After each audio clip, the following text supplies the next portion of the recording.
I hope you have enjoyed the song. Today we're going to do a song breakdown, Raise a Hallelujah by Bethel Music. Don't worry, there will be some easy variations that I will suggest to you as well, if you cannot play according to what we have transcribed.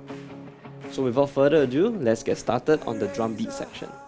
Now in this section, what we'll do is we'll be learning some of the main drum beats in the song Raise a Hallelujah. For example, if you look at exercise 1, this is what we call at my drum school a jungle groove. Basically, there are a lot of use of the toms, and there's a consistent 4 on the floor bass drum as mentioned. Let me play it slowly for you.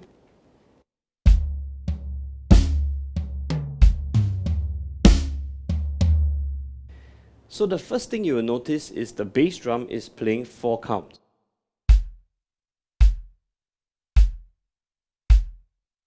And on top of that, you're going to play this pattern with the hands. I'm going to play on the rims first.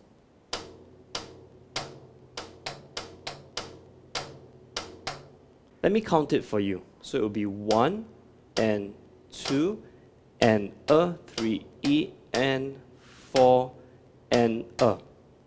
Okay, once you have that pattern, then the rest is just moving around the drums. If I just play the left hand and I'll leave my right hand on my thigh, it will sound like that.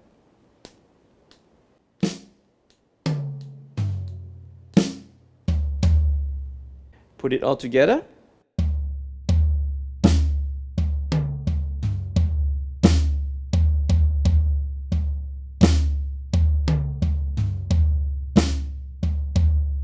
Together with the bass drum.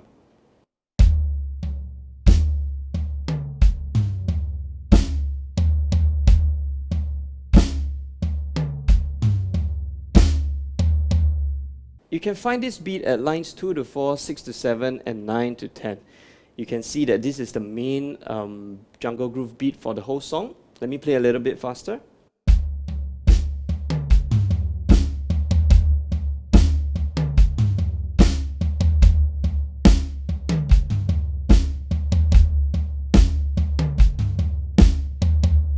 Let's look at exercise 2.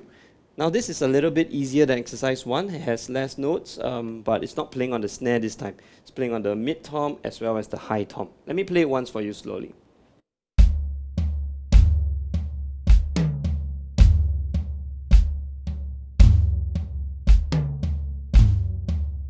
So if you find exercise 1 difficult, this can be a variation for you to play in the song. Take note that this has less toms as well as it's not playing on the snare, so you can always improvise and put it on the snare. You can move the mid tom on 2 and 4 to be on the snare. It will sound something like that.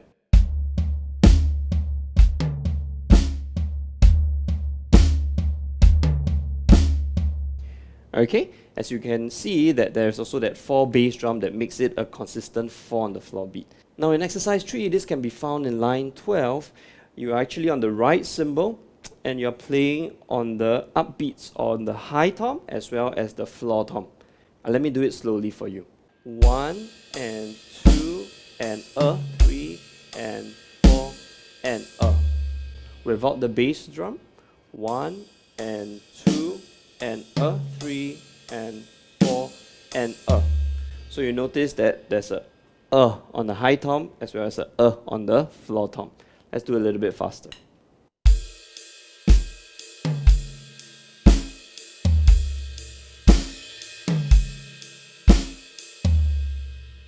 Now exercise 4 is a variation of exercise 3, but instead of playing the floor tom on the of 4, now you're going to play it on the E of 3.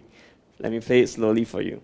1 and 2 and 3 E and 4. 1 and 2 and 3 E and 4. Exercise 5, this is what we call a blast beat. You got your right hand on the right cymbal, left hand on the snare, and your bass drum. And you're playing 8th notes. 1 and 2 and 3 and 4 and. So this song is at 82 beats per minute. So a good training will be to turn the metronome at 82 beats per minute and just play many bars of that blast beat. Right? When playing stuff like that requires more speed, make sure you're using the right technique. So don't use your arms to wave your arms like that. You want to use your wrist.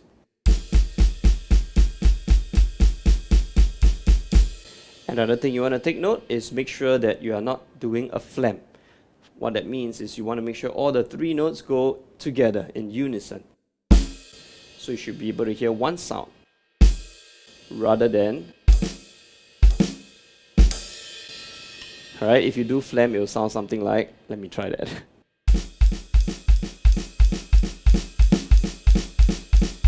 Okay, so it's not good.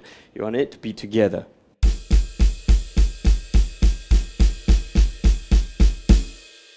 For exercise 6, it's going to be more difficult. Now your left hand is going to be playing 16 notes. So 1 E and a, 2 E and a, 3 E and a, 4 E and a. On top of that, your right hand and your right leg will be doing exactly the same thing that you did in exercise 5. So let me do it slowly and I'll count it for you. So it's 1 E and a. And then you just repeat it 4 times. 1 E and a. 1 E and a. Let's do the whole bar. 1 E and a, 2 E and a, 3 E and a, 4 E and a. Now some of you may find that difficult, especially when you play it at 82 beats per minute.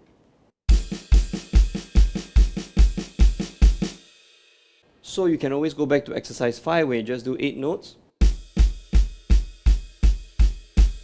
But of course it's nicer when you can do that 16 notes.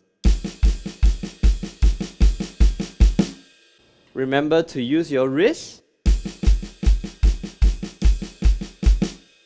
So that will be the main beats of the song, right? Throughout the song you realize that if you just maintain that jungle groove and when you're building up, you can use some of the beats on the right cymbal, then you can pretty much play the song.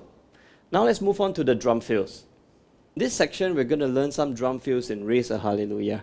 Now there will be an easy version next to it, so if you cannot get the actual transcription that we have written in the school, do not worry because there's an easy variation for you. Let's look at exercise 7A. Now I love this fill-in because on top of playing your jungle groove, you're going to come across this very cool fill-in. Let me play it once for you first.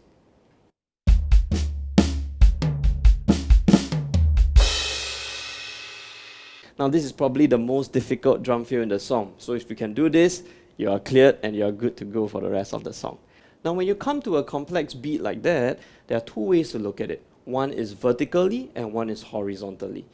What do I mean by that? So vertically means that you look at it beat by beat. So in beat 1, what is going on? Beat 2, beat 3, and beat 4. Now horizontally, you look at it limb by limb. So what's the right hand doing? What's the left hand doing? What's the right leg doing? So in this case, we will look at it both ways, and I'll just give you an idea of how I break down something complex like that. So let's look at it vertically. So in beat 1, you can tell that the right leg is just doing 1 E. Okay, the right hand is doing 1 N, and the left hand is just on the N. 1 E N. Okay, so not too difficult when you break it down beat by beat. Now let's look at the second one. So it goes 2 and a. 2 and a. I'll play beat 1 again. Then I'll play beat 2.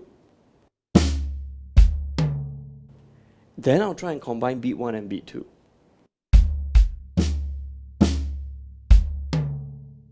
Then when I'm comfortable, I'll move on to beat number 3. So the beat 3, I'll look at the right leg first. It's going 3 E, a. Same thing, the right hand is doing same as the beat 1. So it's just 3 and. Let's try beat 3 together.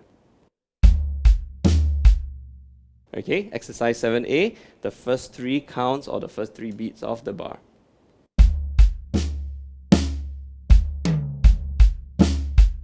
And the last one, last beat, it will be 4 E and a. And that will set you up for a crash.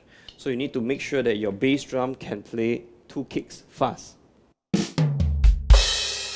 Now let's put it all together.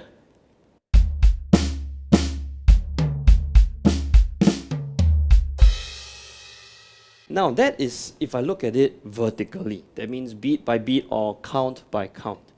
So some of you may find learning it vertically will be easier, some of you may find horizontally will be easier, but no matter what, that really helps you to break down something complex like that. So let's look at exercise 7B.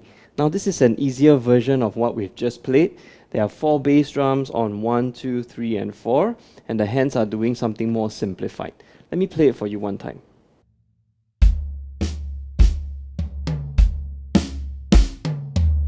For the hands, the first part is like our jungle groove.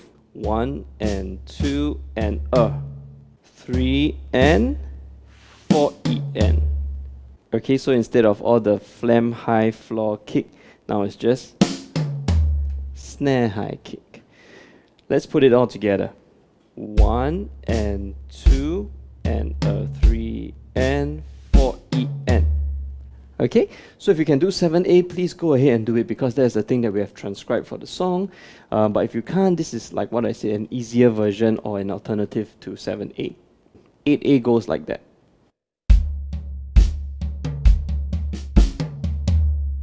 So the first part, right, is something similar to what we have been doing, right, like our jungle groove. It is the second half that is a bit more challenging. So it starts off with 3 floors, 1, 2, 3, 2 snares, and then high floor, floor. One more time. 1, 2, 3, 1, 2, 3, 1, 2. Okay, so together they make up the 8 notes. And of course you have the bass drum on 3 and on 4. Let's play it together. Okay, so when it's played fast, that is your fill-in, that is found in line 9. And of course we have an easier alternative, which is exercise 8B. It is just floor, snare, snare, snare, snare, high, floor, floor. Okay, so instead of coming like that, where you have the left, right on the snare, now it's just right, left, left, left, which is much more easier. And then snare, high, floor, floor. Let me play 8B for you.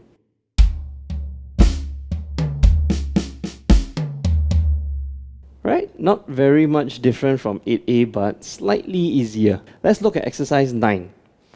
So 9 is found in line 13, and this is the second hardest fill-in the whole song.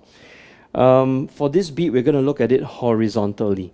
So starting with the right hand, you realize that the right hand is on 1 and 2 and. Okay, and if I put in the left hand, it's just 1 and 2 and just hands alone. If I put in the lick, 1 E and 2 N. So 1 E and 2 N. Slowly, 1 E and 2 and Okay, and the last part, the third and the fourth count, is just kick, snare, snare, kick, snare, snare, snare, snare. So kick, left, right, left, right, left. Let's put it all together and let me play it slowly for you.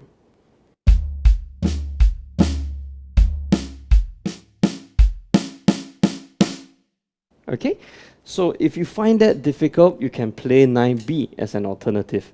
1 and 2 and 3 and 4 E and Let's look at exercise 10. Now this is the last fill-in. This is found in line 19. So it starts off with the right cymbal because you are already on the right cymbal playing the beat. Let me play it once for you. Let's break it down. We shall do it count by count, vertically. So the first one is pretty simple. 1 and 1 and Okay. 2 and Alright, first and second count. 1 and 2 and Alright, and if you look at the third one, it will be 3, E, and So it's on the mid tom and then the floor tom. And the last count you have 4 E and This one's a bit tricky because the lick, there's one more at the end. Start and the end. 4 E and Right, the lick is going 4 E and So 3 E and 4 E and And the sticking is just right, left, right, left, right, left, right. Let's put it all together slowly. 1, 2, 3 E a 4, E, and a. Okay, it's always good to practice with the crash, so I like to practice my fill-ins with crashing. And of course, we have an easier version. So 10B, it goes like that.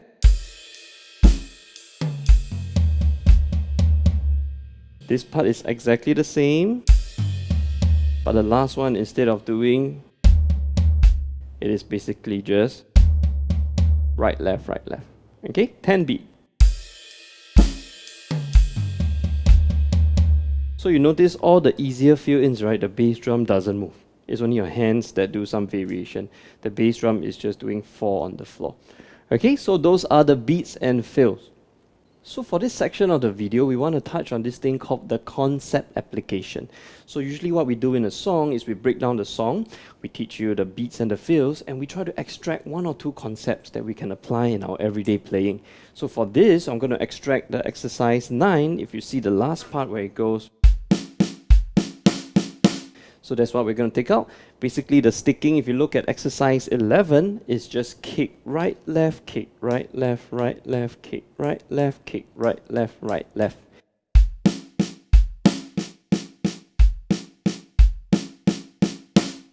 Right, the first thing you want to do is to learn the concept, to learn the pattern.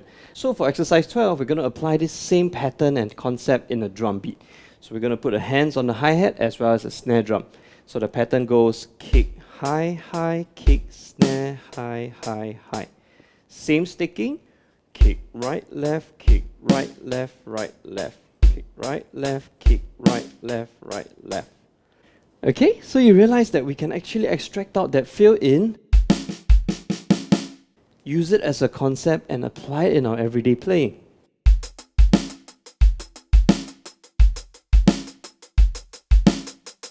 Exercise 13, we're going to put it in a fill-in. So same pattern, kick, snare, high, kick, mid, floor. One more time.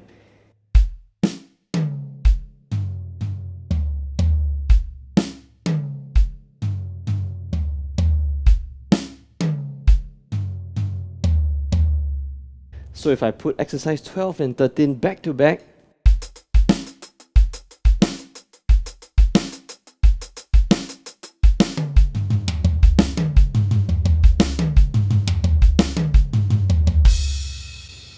you got a very nice concept, drum beat and drum fill.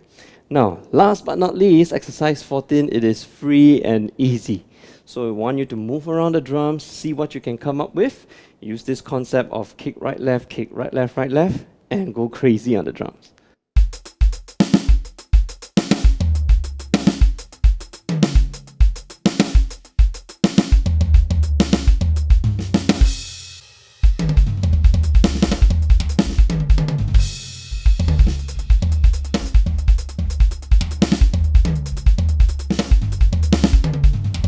So it is exactly the same. Kick, right, left, kick, right, left, kick, right, kick, right, kick, right,